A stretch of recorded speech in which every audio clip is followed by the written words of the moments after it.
स्वागत और अभिनंदन मित्रों, आपको एक नई जानकारी के साथ।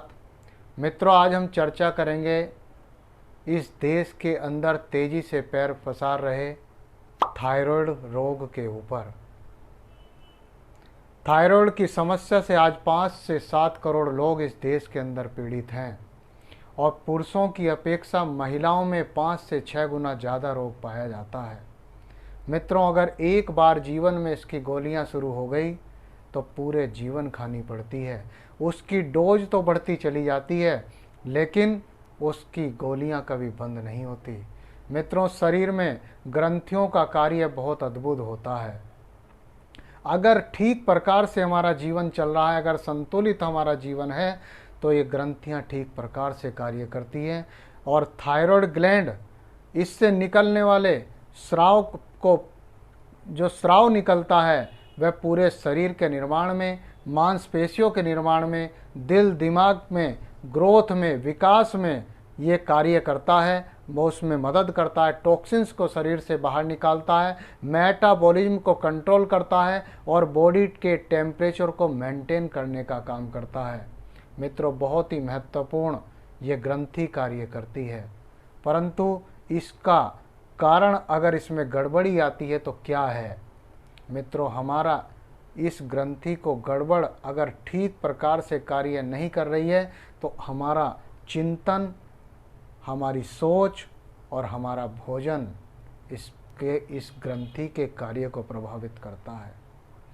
अगर हम ठीक प्रकार से सोच रहे हैं, हमारा चिंतन सकारात्मक है, हम किसी का भला सोचते हैं, हम इस समाज के अंदर रह करके अच्छा कार्य करने की प्रेरणा लेकर के उस कार्य को करते हैं, तो हमारे इस शरीर के अंदर अगर हम ईश्वर को अपने चिंतन में रखकर उसको प्राप्त करने को, ध्यान आदि क्रियाओं को, जीवन में योग आदि क्रियाओं को अपनाते हैं, तो हमारा चिंतन सकारात्मक होता है, जिसका प्रभाव हमारी इस ग्रंथि पर, शरीर के अन्य समस्त ग्रंथियों पर पड़ता है और वो ठीक प्रकार से स्राव करती हैं।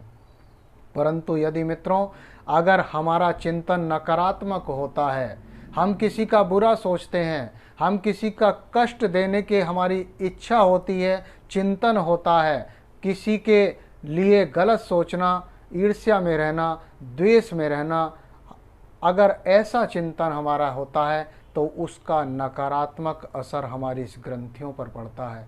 जब भी मित्रों हम तनाव में रहते हैं तो आपने अक्सर देखा होगा उस दिन आपका किसी कार्य को करने में मन नहीं लगता, क्योंकि पूरे शरीर पर उस तनाव का असर आता है। इसलिए हमारा चिंतन ठीक प्रकार और सकारात्मक होना चाहिए। दूसरा कारण है, अगर ये चिंतन सकारात्मक के बाद आता है नंबर भोजन का। भोजन हम किस प्रकार का कर रहे हैं? मित्रों, आज सबसे ज़्यादा कारण अगर अनेक रोगों का होने का है, ये भी एक लाइफ स्टाइल डिजीज है। अगर इसका कारण है तो बाहर भोजन करना। हमारे घर में नौकर आदि भोजन बनाते हैं, वो किस भाव से आपको भोजन खिला रहे हैं, किस भाव से उस भोजन का निर्माण कर रहे हैं, उसका भोजन करने के बाद पूरे शरीर पर असर आता है। अगर आपके परिवार का सदस्य, आप सब मिलकर के भोजन का निर्माण करते हैं और उस भोजन को ग्रहण करते हैं, तो उस भोजन का सात्विक असर, सकारात्मक असर आपके शरीर पर पड़ेगा। आपके शरीर के स्वास्थ्य में वो निश्चित रूप से सहयोगी होगा। इसलिए भोजन का भी बहुत महत्वपूर्ण रोल है इस रोग के अंदर। इसके अतिरिक्त मित्रों, ठंडा गर्म एक साथ खाना, जेनेटिक प्रभाव, खट्टा ज़्यादा सेवन करना जैसे महिलाओं को होता है, महिलाएं ज़्यादा भावुक होती हैं, तनाव बहुत जल्दी लेती हैं, ये भी कारण महिलाओं को इस रोग से ग्रस्त ज़्यादा होने का है। मित्रों, जब यह ग्रंथि थायरोक्सिन हार्मोन्स को ज़्यादा स्राव करती है तो इसको कहते हैं हाइपर थायराइड। जब ज़्यादा स्राव करती है तो वज़न घटता है, मेटाबॉलिज्म फास्ट हो जाता है। मित्रों, शरीर में कंपन, एंजाइटी और अनिद्रा का शिकार व्यक्ति हो जाता है। गर्मी को वो सहन नहीं कर पाता, गले में उसके सूजन और गुस्सा आना, ये आम लक्षण इस रोग के होते हैं। इसके विपरीत यदि यह ग्रंथि थायरोक्सिन का कम स्राव कर रही है तो हाइपोथायरॉयड उसको कहते हैं।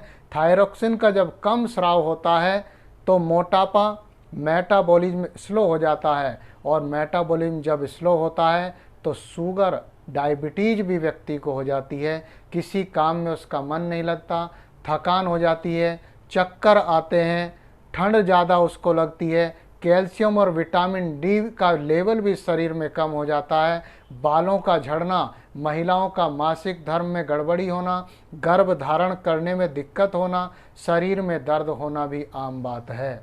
मित्रों, जीवन में इस रोग को दूर यदि आप करना चाहते हैं, जो व्यक्ति इसकी गोलियां बहुत सालों से खा रहे हों, वो उसकी भी बहुत आसानी से, निश्चित रूप से मैं ऐसा उपाय आपको बता रहा हूं। आपका चिंतन और भोजन यदि ठीक प्रकार से होगा और इसके अतिरिक्त जो संतुलन आपके जीवन में आवश्यक है, उसमें योग बहुत महत्वपूर्ण भूमिका निभाता है। मित्रों, योग के आसन जैसे उष्ट्रासन, भुजंगासन, सर्वांगासन, हलासन, सिंहासन, मत्स्य आसन, इन आसनों का आप अभ्यास करें।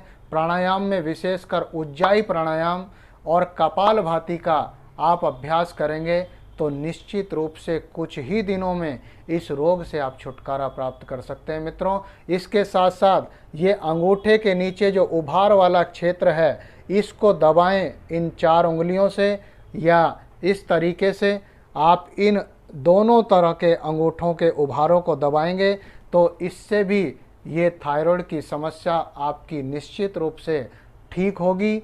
और नस्य का सेवन भी इस थायराइड की समस्या में बहुत लाभकारी है। अणु तेल या बादाम रोगन से आप नस्य करें, नाक में सोते समय उसको डालें। मित्रों, और पथ्य में इस रोग में क्या चीज़ आपको लाभकारी है?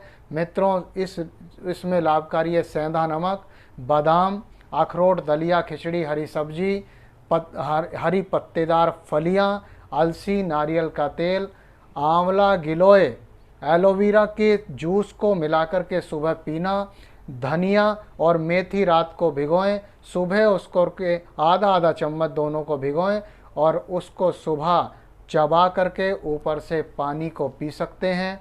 उसके बाद शंख को बजाना, खट्टे फल और डेयरी के उत्पाद में जिन चीज़ों में आपको आयोडीन मिलती है उन चीज़ों का सेवन करना।